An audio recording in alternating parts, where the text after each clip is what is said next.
Shalom. Nah, sore hari ini saya mau sampaikan pesan sekaligus pengajaran firman Tuhan dan saya beri tema kepekaan rohani. Roh Kudus ingin kita masuk di bulan Februari ini dengan mengadakan satu pemulihan.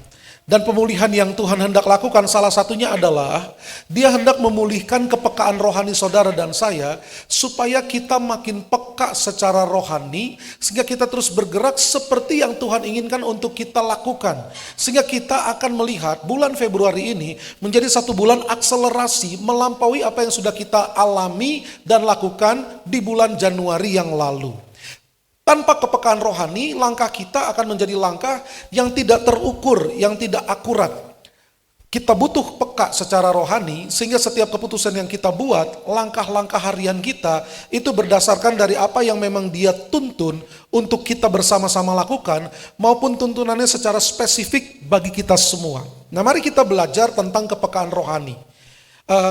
Saudara bisa lihat dengan jelas di belakang ya. Saya perlu geser nggak? Nggak perlu ya? Berarti saya tembus pandang. Tiap kesini ngomongnya gitu. Slide selanjutnya. Kemampuan untuk merasakan, memahami, dan merespon serta berinteraksi terhadap hal-hal yang bersifat rohani atau supranatural sesungguhnya adalah satu kemampuan yang pada mulanya memang dimiliki oleh umat manusia. Karena Adam dan Hawa diciptakan di alam jasmani. Dan alam jasmani diciptakan untuk manusia. Bumi diciptakan untuk manusia memilikinya dan berkuasa atasnya. Maka kemudian Adam dan Hawa ditempatkan di bumi ini untuk berkuasa mengelolanya. Sementara juga berinteraksi dengan Allah penciptanya yang roh adanya, yang tinggal di sorga, yang wujudnya rohani. Jadi Adam dan Hawa, manusia pertama yang tinggal di bumi ini, pemilik bumi ini, kemudian biasa berinteraksi di dua alam. Tinggal di alam jasmani, di bumi ini, di atmosfer jasmani ini. Tapi kemudian juga berinteraksi dengan penciptanya yang sering mengunjungi mereka di Taman Eden. Bahkan dikatakan oleh Alkitab, Allah melangkahkan kakinya di situ. Adam dan Hawa mendengar langkah kaki Tuhan di situ. Jadi Tuhan pun datang dalam wujud jasmani melangkahkan kakinya di Taman Eden itu. Nah, dari situ kita paham bahwa manusia memang punya kemampuan untuk merasakan, memahami, merespon, berinteraksi terhadap hal-hal yang sifatnya rohani atau supranatural. Dosa menghilangkan kemampuan ini. Menghilangkan kemampuan manusia memahami, merespon, berinteraksi terhadap Tuhan. Dan segala hal yang datang dari Dia. Dosa memutus kemampuan itu. Tapi kepekaan rohani yang dimiliki oleh manusia masih ada. Hanya dosa membuat manusia tidak bisa merasakan hadirat Tuhan. Tidak bisa mengalami kehadiran Tuhan. Karena terhalang oleh dosa itu sendiri. Tapi kepekaan rohani manusia masih ada. Sehingga manusia yang kemudian ada di bawah kuasa si jahat oleh karena dosa. Di mana kepemilikan otorisasi dari bumi ini berpindah tangan dari manusia kepada iblis, maka iblis penguasa dunia ini lebih banyak mempengaruhi manusia sehingga manusia lebih peka kepada hal-hal yang dari dunia si jahat. Manusia bisa peka akan keberadaan iblis lebih dari keberadaan Tuhan. Lewat kuburan berasa sesuatu merinding. WC belakang agak gelap dikit, ada suara jangkrik, mulai ketakutan. Bahkan negeri kita gak ada film horor yang setannya paling lengkap di dunia selain di Indonesia, saudara. Mau jenis apa? Yang ngesot, yang lompat, yang bolong, semua ada. Komplit. Ya. Ini menunjukkan bahwa memang iblis itu suka untuk memanifestasikan keberadaannya supaya ditakuti oleh manusia sehingga hati manusia tunduk pada kekuasaan si jahat. Nah, ini pengertian kepekaan rohani secara umum. Tetapi saya mau ajak kita pada slide selanjutnya next, yaitu kemampuan untuk mengenali, memahami, dan mengikuti tuntunan Tuhan dan kebenaran Tuhan dalam berbagai situasi. Ini kepekaan rohani dalam perspektif Alkitab. Satu kemampuan mengenali, memahami, mengikuti tuntunan kebenaran Tuhan dalam berbagai situasi, termasuk situasi kondisi 2025 saat ini. Katakan amin. termasuk juga kemampuan membedakan antara yang benar dan yang salah, yang baik dan yang jahat, dan memahami kehendak Tuhan dalam berbagai situasi. Hal ini melibatkan kemampuan untuk melihat segala sesuatu dari sudut pandang rohani dan membuat keputusan yang selaras dengan tujuan Allah. Ini kepekaan rohani yang sedang Tuhan pulihkan. Dan saya berdoa mulai dari saudara dengar ini dan terus saudara merenungkannya berulang-ulang, maka akselerasi terjadi, kepekaan rohani saudara ditambahkan, kepekaan rohani saudara dipertajam, dipulihkan, sehingga akselerasi terjadi di bulan Februari ini untuk engkau sungguh-sungguh mengalami yang namanya penuaian. Slide selanjutnya. Karena alam rohani cuma dikuasai dua kerajaan, yaitu kerajaan Allah dan kerajaan si jahat, maka sumber kepekaan rohani yang bisa dimiliki manusia datang hanya dari salah satu dari dua sumber ini, yaitu dari Tuhan atau dari iblis. Kita mau lihat yang dari iblis dulu, slide selanjutnya. Di Kisah Rasul 16 ayat 16, ketika Paulus dan Silas ada di kota Efesus, pada suatu hari ketika kami sedang pergi ke tempat berdoa, kami berjumpa dengan seorang wanita, ia hamba. Wanita ini dikuasai oleh roh jahat yang dapat meramalkan kejadian-kejadian yang akan datang. Dengan meramalkan nasib orang, wanita ini memberi keuntungan yang besar kepada majikan-majikannya. Saudara lihat di sini, ada wanita yang punya kepekaan rohani, dan kepekaan rohaninya itu jelas dikatakan oleh karena ia dikuasai roh jahat yang dapat meramalkan kejadian yang akan datang. Saudara mungkin bertanya-tanya, bagaimana mekanismenya roh jahat meramalkan masa depan manusia dan bisa terjadi secara akurat? Bagaimana mekanismenya? Mari saya jelaskan, saudara lihat saya. Semua dunia berada di bawah kekuasaan si jahat, termasuk orang, manusia yang belum ditebus oleh darah Yesus. Mereka ada di bawah kekuasaan si jahat. Dan iblis sebagai pencuri penuh pembinasa punya merancangkan rancangan kecelakaan atas hidup mereka. Sehingga kemudian orang yang memiliki kepekaan rohani yang dari si jahat bisa diberitahu oleh setan apa yang akan terjadi kepada si A, si B, si C, kepada kota A, kepada negara B, kepada bangsa C, dan lain sebagainya. Karena setan memang merancangkan segala sesuatu atas kehidupan manusia yang ada di bawah kendalinya, yang ada di bawah cengkramannya. Paham, katakan amin. Waktu dulu kita ada di situ, kita juga dirancangkan, disetting, disutradarai kehidupan kita oleh si jahat. Kita di bawah kungkungan itu, gak bisa keluar dari kodrat itu. Tapi oleh penebusan darah Yesus kita dipindahkan dari kerajaan gelap itu kepada kerajaan Allah, kerajaan yang terang, yang ajaib.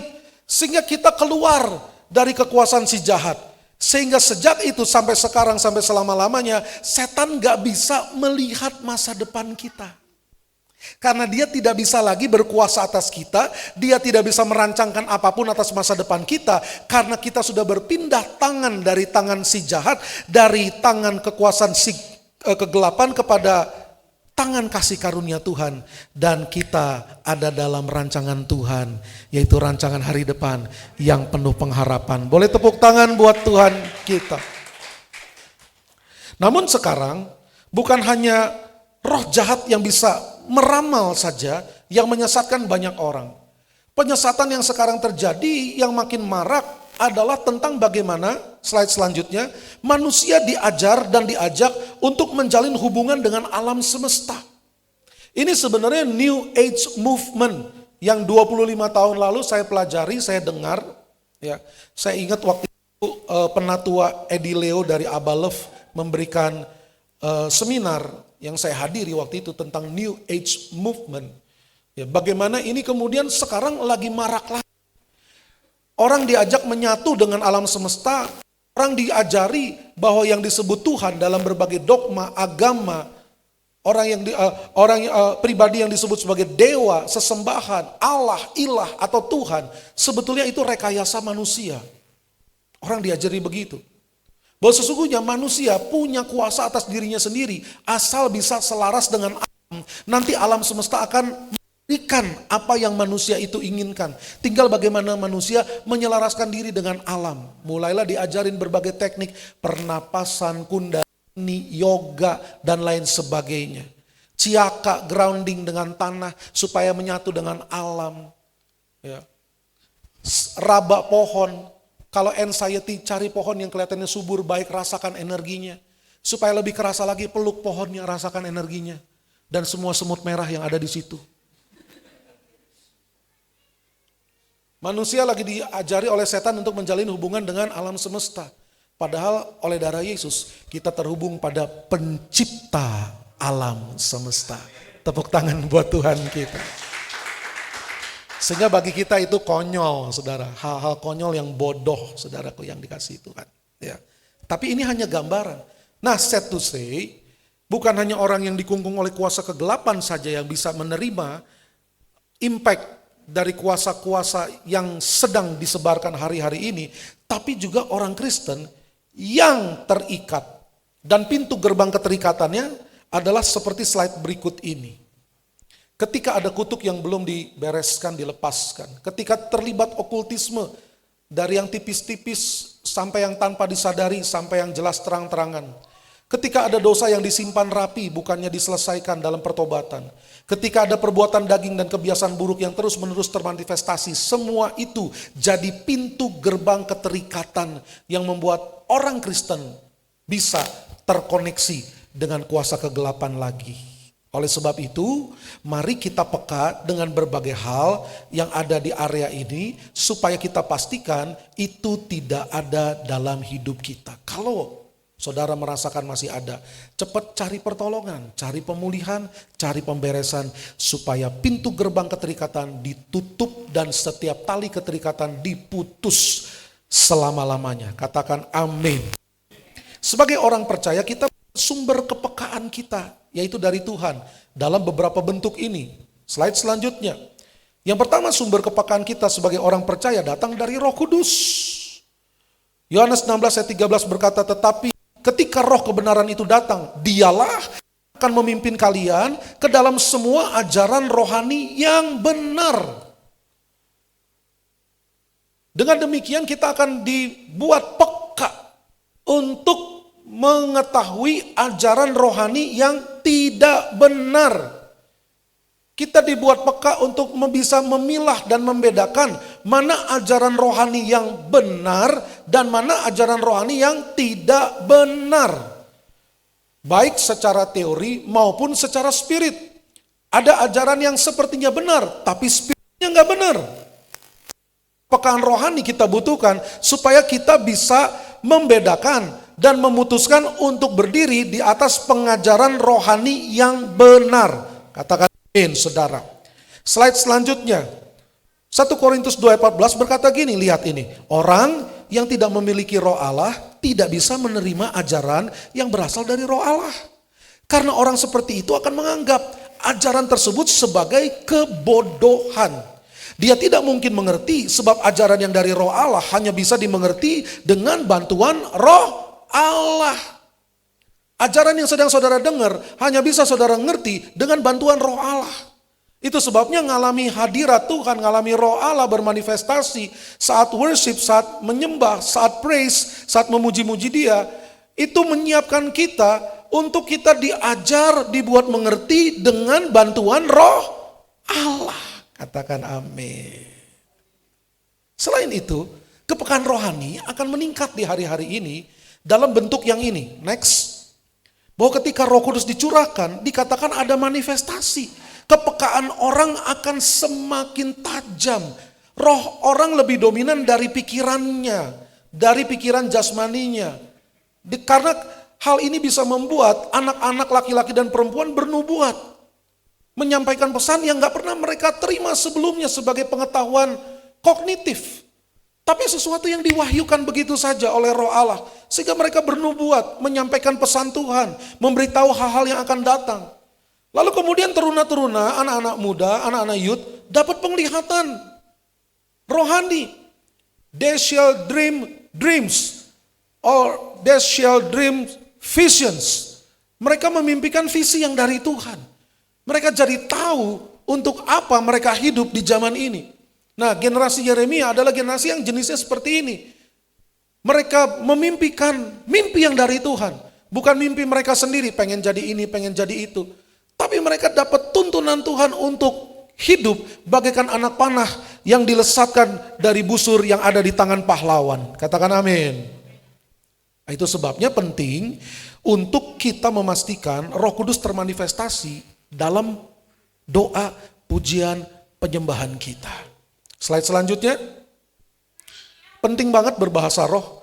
Karena orang yang mempunyai karunia bahasa asing atau bahasa roh sedang menolong dirinya untuk mendapat pertumbuhan rohani. Akselerasi percepatan rohani terjadi waktu saudara bersekutu dengan roh saudara. Oleh roh saudara kepada roh Allah. Dengan bahasa yang Roh Kudus berikan. Saudara akan makin exciting. Karena saudara bukan hanya mendengar dan mencernanya dengan logika berpikir saudara, tapi roh saudara yang jauh lebih dominan menerima setiap perkataan ilahi yang bahkan saat ini, detik-detik ini sedang dilepaskan dari mimbar ini. Boleh katakan amin, saudara. Sehingga kemudian roh saudara mengalami satu pertumbuhan, ketajaman, kepekaan. Akhirnya saudara bertumbuh dengan pesat. Karena roh saudara makin peka. Kepekaan roh saudara yang meningkat itu membuat saudara akan meninggalkan hal-hal yang memang seharusnya saudara udah tinggalin. Yang selama ini mungkin sulit saudara tinggalin, sulit dilepasin. Tapi karena kepekaan dalam saudara bertambah, otomatis saudara jadi makin gak nyaman untuk terus melakukan hal yang itu. Saudara akan otomatis meninggalkannya. Kenapa? Sensitivitas saudara bertambah. Sesungguhnya hidung saya agak mulai kurang tajam. Sehingga ketika istri saya dan anak saya mengatakan, ini ada bau gak enak nih di pekarangan rumah kita. Saya bilang, apa ya? Saya gak ngerti gitu saudara ya. Kecuali baunya itu nusuk banget, bau duren gitu ya. Bau kentut yang busuk, itu baru saya nyadar. Tapi kalau kentut yang sekedar, ya begitu gitu ya. Yang saya bisa gak tahu gitu saudara ya. Saya bisa gak tahu, gawat juga sih saudara ya. Hidung saya udah agak error gitu saudara ya. Nah itu menggambarkan sensitivitas roh kita. Waktu sensitivitas kepekaan roh kita error, kita nggak ngeh akan atmosfer kegelapan yang sedang mencoba untuk menggoda kita, menipu kita, untuk kita melanggar firman, untuk kita kompromi dengan berbagai hal, untuk kita nggak percaya, untuk kita kurang percaya, untuk kita meragukan janji Tuhan, untuk kita maju jalan di tempat, bukan maju, bahkan mundur dan lain sebagainya. Tapi begitu roh kita, sensitivitasnya, kepekaannya dipulihkan, kita kayak tersadar, gue ngapain aja selama ini? Gue mesti berubah. Itu dia. Paham, katakan amin. Yang kedua, sumber kepekaan kita next, itu datang dari firman Tuhan. Firman Tuhan itu dikatakan bagaikan pelita bagi kaki kita dan terang bagi jalan kita. Artinya gini, firman Tuhan akan menerangi batin kita, menerangi pengertian kita. Tiba-tiba kita kayak tahu aja gitu. Bila tersingkap, firman-Mu akan memberikan pengertian. Pengertian itu ibarat bohlam 100 watt ada di kepala kita. Terang banget pikiran kita. Yang tadinya butek, yang tadinya pusing, yang tadinya bingung, yang tadinya nggak firm. Bisa sembuh nggak ya sakitku ya? Bisa sembuh nggak ya? Tiba-tiba kayak firm aja. Sembuh, yakin aku. Aku bisa nggak ya ngalami opportunity ini? Oh bisa. Ini tahunnya aku menuai. Itu terjadi waktu firman boom datang dalam manusia batin kita. Roh kita akan makin peka. Katakan amin. Yang ketiga adalah sumber kepekaan kita ternyata datang dari persekutuan orang percaya. Orang-orang yang ngalami lawatan Pentakosta pertama dikatakan mereka menggabungkan diri dengan saudara-saudara seiman, mengikuti pengajaran rasul-rasul, menghadiri persekutuan doa, dan mengadakan perjamuan Tuhan. Akibatnya kepekaan mereka makin tajam. Mereka peka terhadap kehendak Tuhan, mereka peka terhadap kebutuhan sesama. Karena kalau saudara lihat ayat-ayat selanjutnya dikatakan ada saja dari antara mereka yang nggak bisa diem melihat temannya, saudaranya kekurangan. Mereka yang punya lebih, selalu mereka usahakan untuk bisa share, untuk bisa berbagi kepada rekan mereka, saudara mereka, teman mereka yang kekurangan. Mereka jadi peka akan kebutuhan sesama mereka. Mereka nggak lagi fokus hanya pemuasan, pemenuhan kebutuhan diri sendiri aja. Katakan amin. Dari sini kita belajar kepekaan itu seperti salib. Vertikal dan horizontal. Gak mungkin kita mengklaim diri, aku peka sama hadirat Tuhan. Tadi pujiannya gak ngangkat, mau diangkat kemana lagi? Ya. Aku peka sama hadirat Tuhan, tadi pujiannya nggak kurang. Gitu ya. Abis ngeklaim gitu, ya, katanya peka nih sama hadirat Tuhan. Terus dia nggak peka sama kebutuhan sesama, itu bohong itu mah. Itu mah bukan kepekaan, itu mah sentimen. Ngerti, katakan amin. Ya. Jadi selalu kepekaan itu sifatnya vertikal dan horizontal. Makin kita peka sama Tuhan, sama hadiratnya, sama firman-Nya, gak mungkin enggak kita akan peka kepada kebutuhan sesama. Kita makin enggak egois. Kita enggak akan, aku diberkati, kamu diberkati, kita diberkati, udah gitu ya, enggak. Tapi kita diberkati untuk jadi, buat siapa? Buat everyone. Tepuk tangan dulu buat Tuhan kita. Lanjut, sekarang kita masuk pada penghalang kepekaan rohani. Yang pertama adalah mendukakan Roh Kudus dan memadamkan Roh Kudus. Yang kedua adalah tidak bertumbuh dalam kebenaran firman. Yang ketiga adalah menjauhkan diri dari persekutuan orang percaya. Kalau saudara, ya, seseorang Kristen terus-menerus mendukakan Roh Kudus, terus-menerus memadamkan Roh Kudus, niscaya kepekaannya berkurang, menurun drastis. Jadi flaky, jadi error.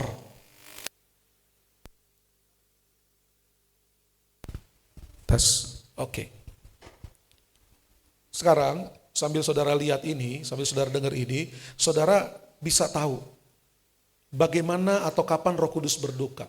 Apa yang saudara lakukan yang membuat Roh Kudus berduka? Ada apakah? Ditukar. Oke, tukar tambah. Tes, belum bunyi? Ya, oke. Thank you. Oleh sebab itu, pastikan kepekaan yang pertama yang ada di dalam diri kita yang kita bangun di bulan Februari ini adalah peka apakah Roh Kudus senang atau Roh Kudus berduka dengan setiap pikiran, dengan setiap emosi yang termanifestasi, dengan setiap kehendak dan dengan setiap sikap, perkataan, tingkah laku kita. Katakan amin. Dari sini dulu kita mulai. Kalau kita mau jadi penyembah yang mendatangkan kemuliaan Tuhan, maka kita harus peka. Ini saya mendukakan Roh Kudus apa enggak ya? Gitu. Dengan begini Roh Kudus didukakan apa enggak? Apa disenangkan? Nah, itu bukan hal yang di sini, saudara. Itu hal-hal yang di sini. Engkau akan tahu sendiri. Apakah engkau mendukakan Roh Kudus atau menyenangkan Roh Kudus? Apakah engkau mengobarkan roh yang ada di dalammu atau memadamkan? Bentuk memadamkan tuh gini. Roh Kudus menggerakkanmu melakukan sesuatu, tapi engkau enggan. Engkau ngeyel. Engkau gak mau melakukannya. Padam dia. Roh Kudus gerakan saudara lakukan sesuatu. Roh Kudus tuntun saudara lakukan sesuatu. Saudara tidak melakukannya atau saudara melakukan kebalikannya. Waktu saudara melakukan kebalikannya yang akan terjadi adalah roh yang menggerakkan itu enggak lagi menggerakkanmu. Padam dia. Engkau kehilangan daya gerak dari roh. Itu dia saudara. Oleh sebab itu kalau engkau ingin dimotivasi oleh Roh Kudus, pastikan saudara belajar taat. Belajar apa saudara? Udah itu aja. Sekarang kita hidup di era yang vibes-nya, atmosfernya tuh penuh dengan komplain, penuh dengan penuntutan hak, penuh dengan pemberontakan. Kalau kita nggak mau kita bisa komplain, aku nggak mau yang ini, aku mau yang ini aja. Aku pengen work and life balance. Ya. Jadi aku nggak mau terlalu berat-berat, pelayanan nggak mau berat-berat. Tadi pagi udah 2 kali. Kalau ditambah sore hari, sorry ya. Ministry and life balance. Langsung Roh Kudus bikin korslet satu benang jadi kepala di dalam otak saudara. Ngomong tuh balance gitu ya. Ya, nyaho tuh. Nah itu dia saudara. Paham ya saudara ya? Paham ya? Nah di sini kita diajarin apa sih? Diajarin sangkal diri. Diajarin hidup jangan seperti atmosfer dunia. Jangan seperti ajaran rohani yang gak rohani sebenarnya. Gitu. Ya. Gak ada work-life balance di hari-hari terakhir. Waktu tinggal sedikit, kerjaan masih banyak. Oh overtime kita, lari gak berhenti-berhenti. Makanya menantikan Tuhan supaya dapat kekuatan baru. Supaya terbang tinggi sebagai Raja Wali. Berjalan tidak menjadi lelah, berlari tidak menjadi lesu. Bukan work-life balance, enggak. Kalau Tuhan suruh lari, tapi dalam kekuatan Tuhan, ya tetap aja kita bisa lari tanpa menjadi capek. Tapi sebaliknya, nggak ngapa-ngapain, dan tidak dalam kekuatan Tuhan, ya cilaka juga saudara. Kena serangan iblis juga, kena tipu muslihat iblis juga. Ya. Kenapa? Karena orang-orang yang maju berperang akan lebih cenderung untuk menang ketimbang orang yang diem aja. Tuh Daud diem aja. Jatuh dia dengan Batseba. Saudara lihat, kurang perkasa apa Daud? Kurang powerful apa Daud? Bahkan setan yang menggoda Daud untuk jatuh, setan kelas rendahan tuh. Setan lagi magang itu. Iya, setan magang itu. Cuma ngebisikin, tuh lihat. Dia sendiri takut digampar sama Daud. Itu setan takut digampar. Kali itu dia beruntung. Karena Daud lagi lengah. Karena Daud enggak menyerang. Karena kejadian itu terjadi pada pergantian musim. Waktu raja-raja biasa maju berperang. Musim perang Daud gak perang. Masuk. Musim penuaian gak ikut nuai. Work-life balance. Ministry life balance. Dibikin gak balance saja sama Tuhan di dalam situ korslet. Nah, nyaho dah. Ngerti katakan amin. Tepuk tangan dulu buat Tuhan kita. Di situ dikatakan yang kedua, waktu kita nggak bertumbuh dalam firman Tuhan. Apa maksudnya? Maksudnya adalah gini, ketika kita tahu ada firman Tuhan yang belum kita hidupi. As simple as that.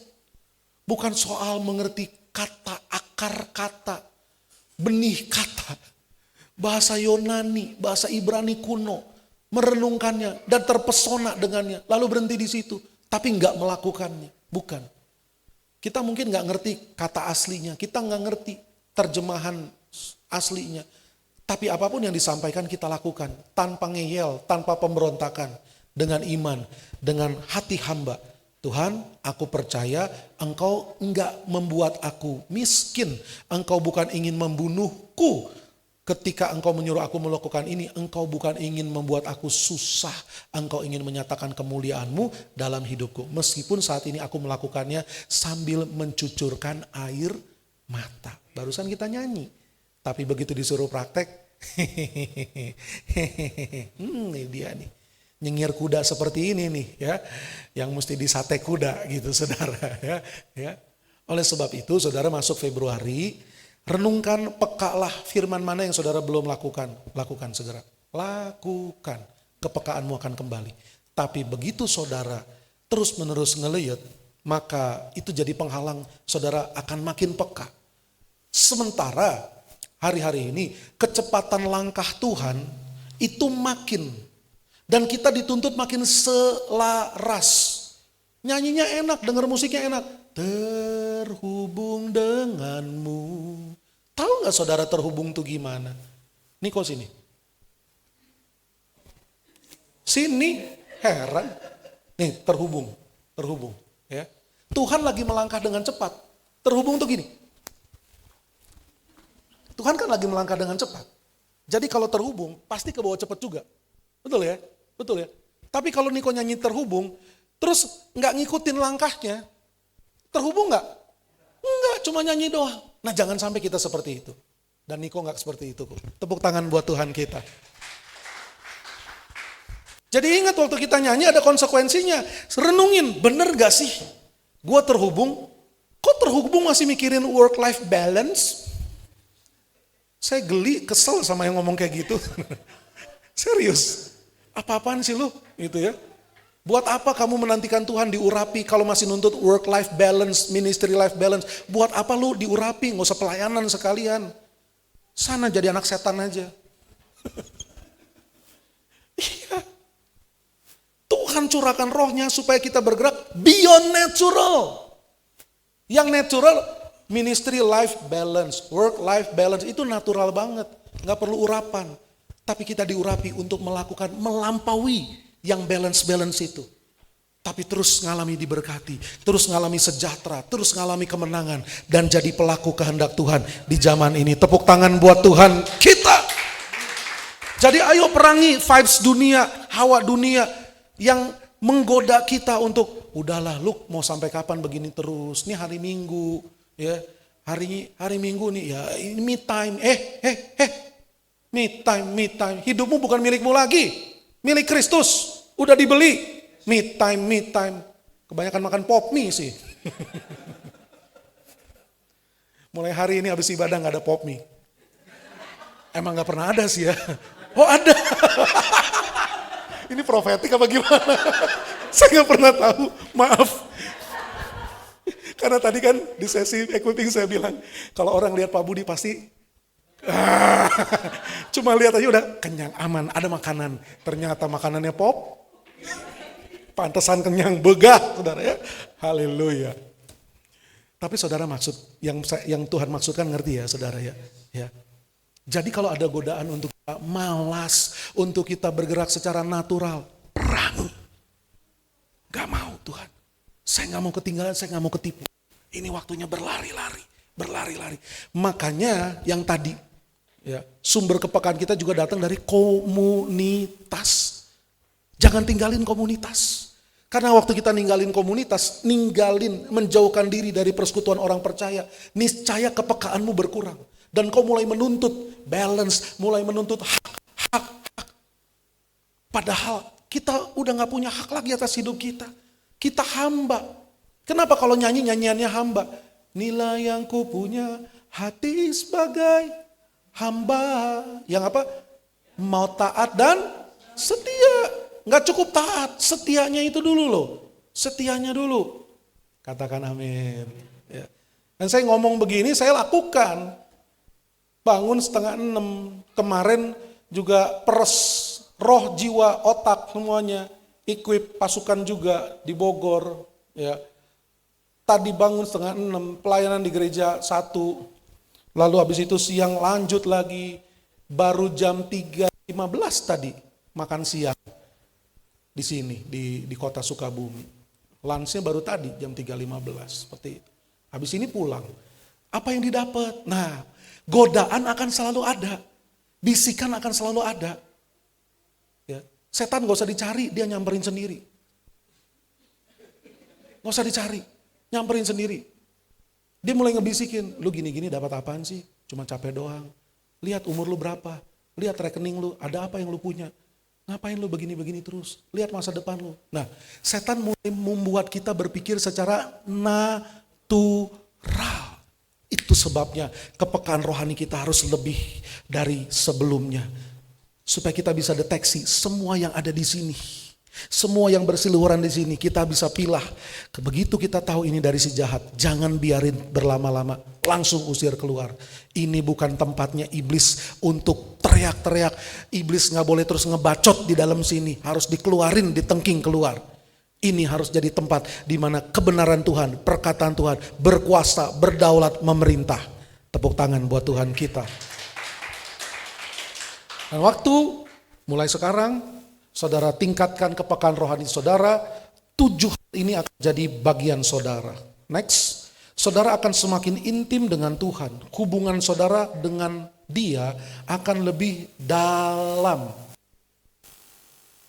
Kedalaman ini engkau butuhkan demi kekuatanmu, demi kemenanganmu, demi kesehatan mentalmu, demi kebaikanmu, demi kemenanganmu sendiri.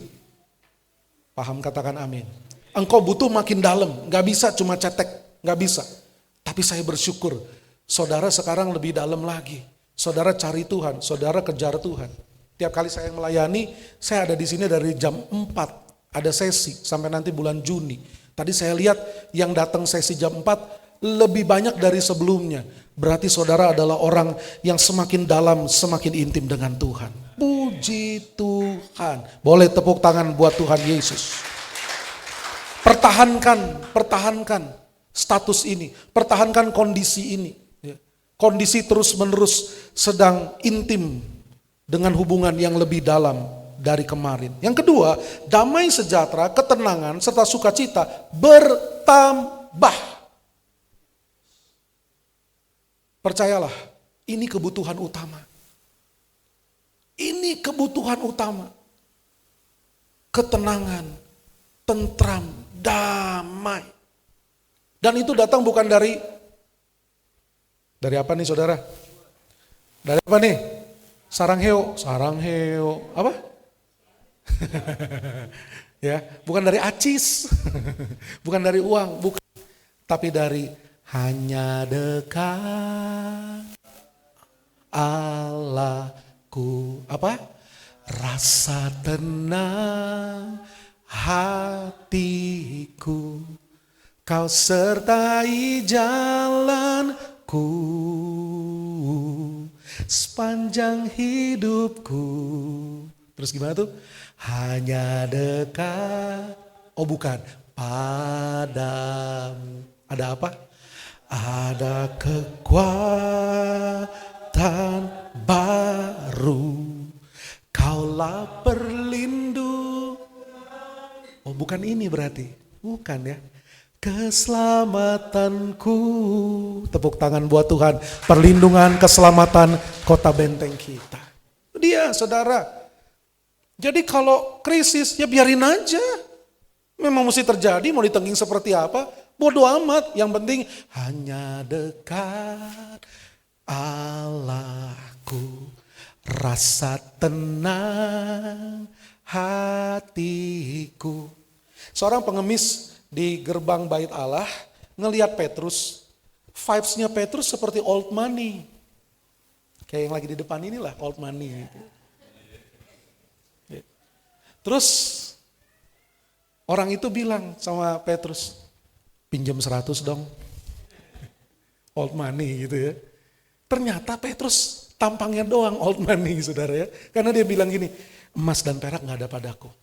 Tapi kok Tuhan tampangnya kok kayak orang banyak duit. Nah, beda, itu masih lebih rendah kata Petrus. Ini kemuliaan Tuhan, bisa bikin kamu bangkit. Mau? Berdiri. Bangkit. Sembuh dia, bukan pakai duit. Pakai kemuliaan, kekayaan rohani. Saudara, krisis harus terjadi. Makanya engkau harus berlimpah dengan kekayaan rohani. Efesus 1 ayat 3. Every spiritual blessings yang ada in the heavenly places itu, yang ada di dalam alam sorgawi itu, harus kau unduh.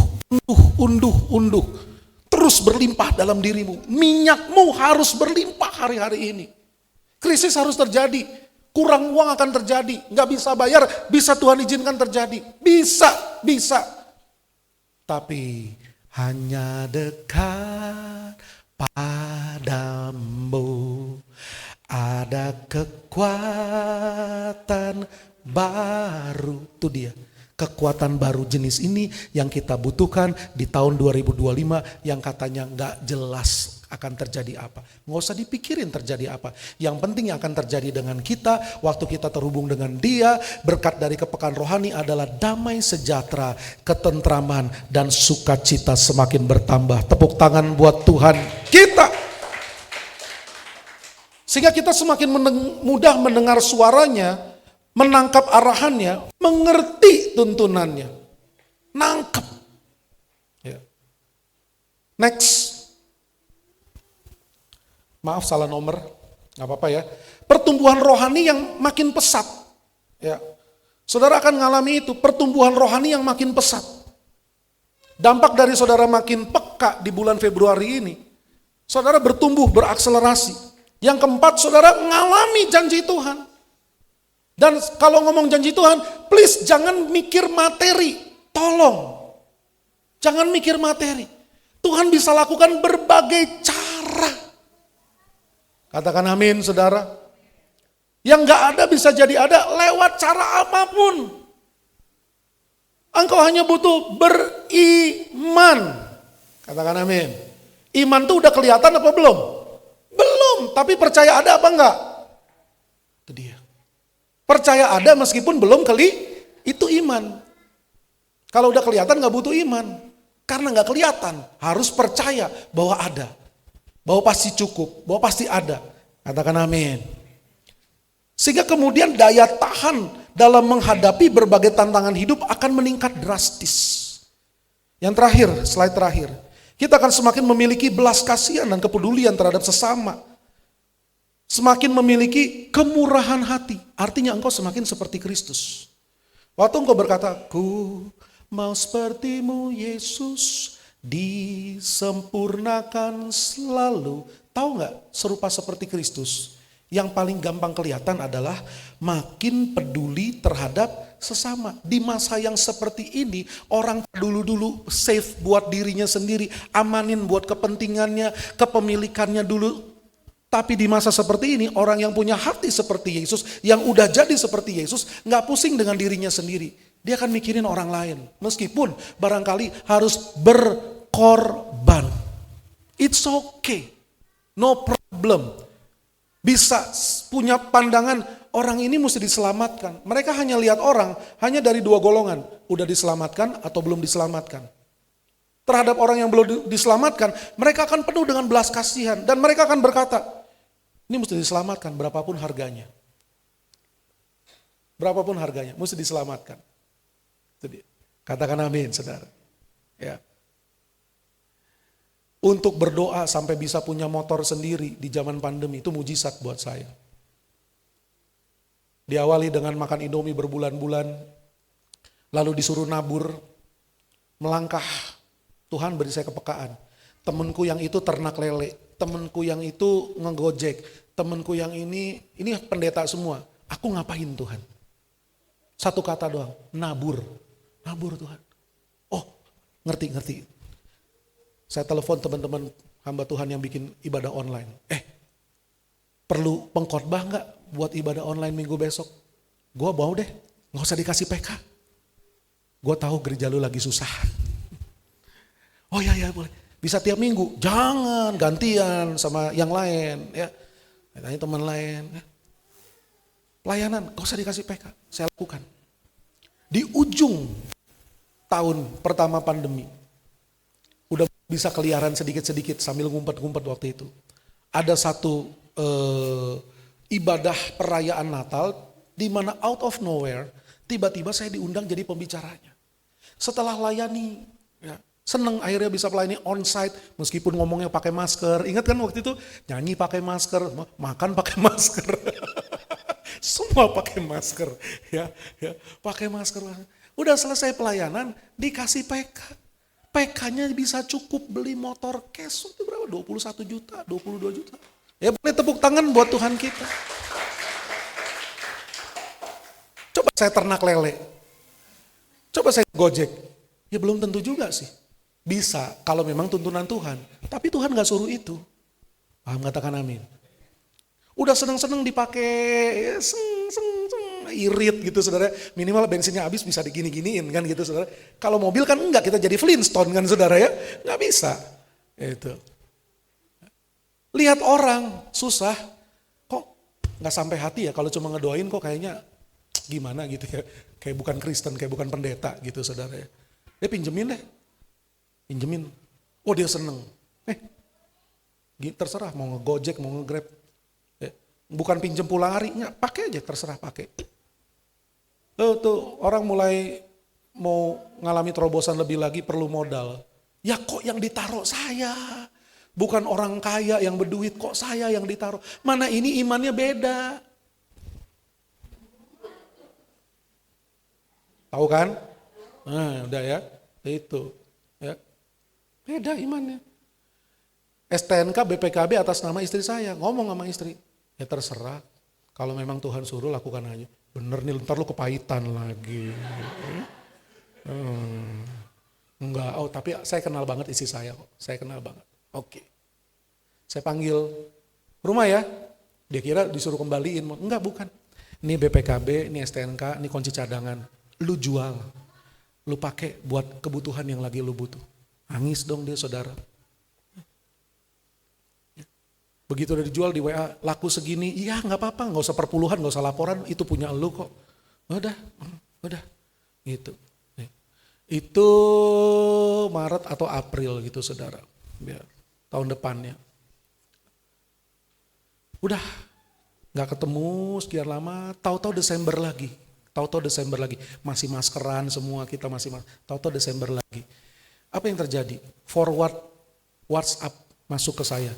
Foto orang itu dibaptis. Oh, itu toh maksudnya saya disuruh Tuhan bermurah hati, gak mikirin diri sendiri. Ada rencana Tuhan. Orang itu pasti gak bisa enggak, ada stigmata di dalam batinnya. Waktu titik nadir terendah dalam hidupnya, enggak ada seorang pun saudara seimannya yang nolong dia. Justru yang imannya berseberangan, yang dibenci sama imannya dia. Ya, yang sering dibully, yang sering difitnah.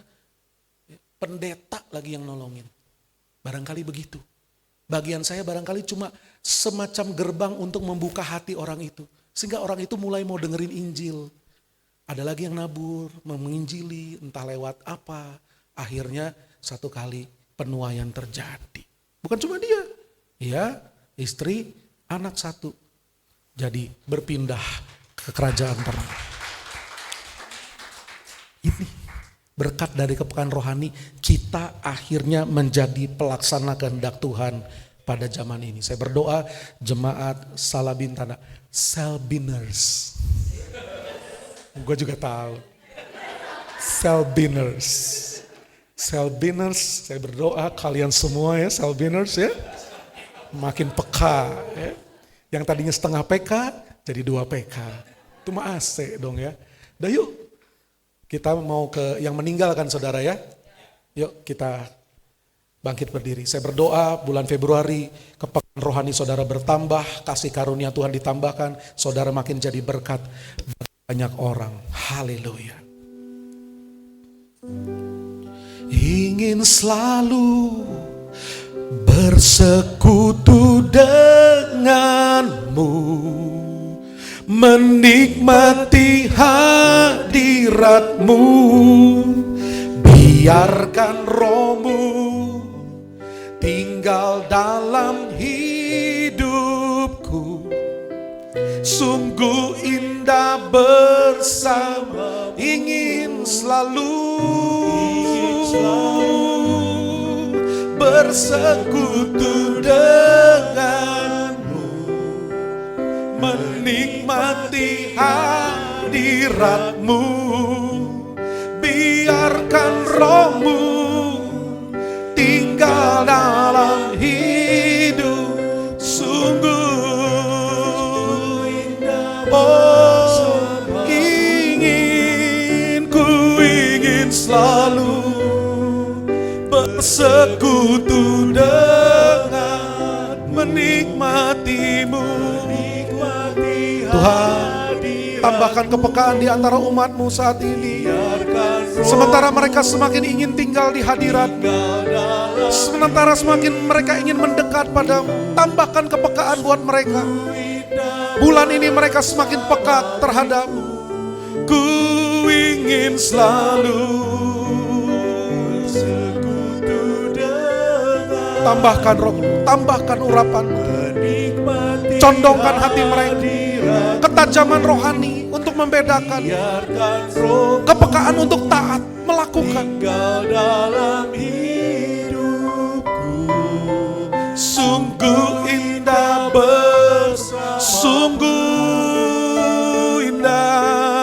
sungguh indah bersama, sungguh indah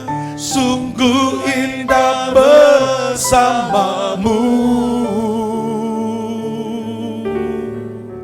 selamanya.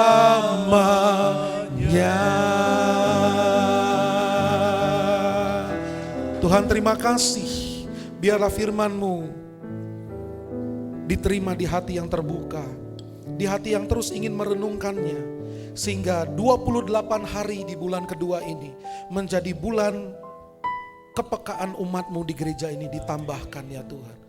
Makin peka terhadap Tuhan, kehendaknya, apa yang Tuhan suka, apa yang Tuhan benci, dan makin peka terhadap sesama. Terima kasih banyak Bapa, dalam nama Yesus. Umat yang diberkati katakan, tepuk tangan buat Tuhan Yesus.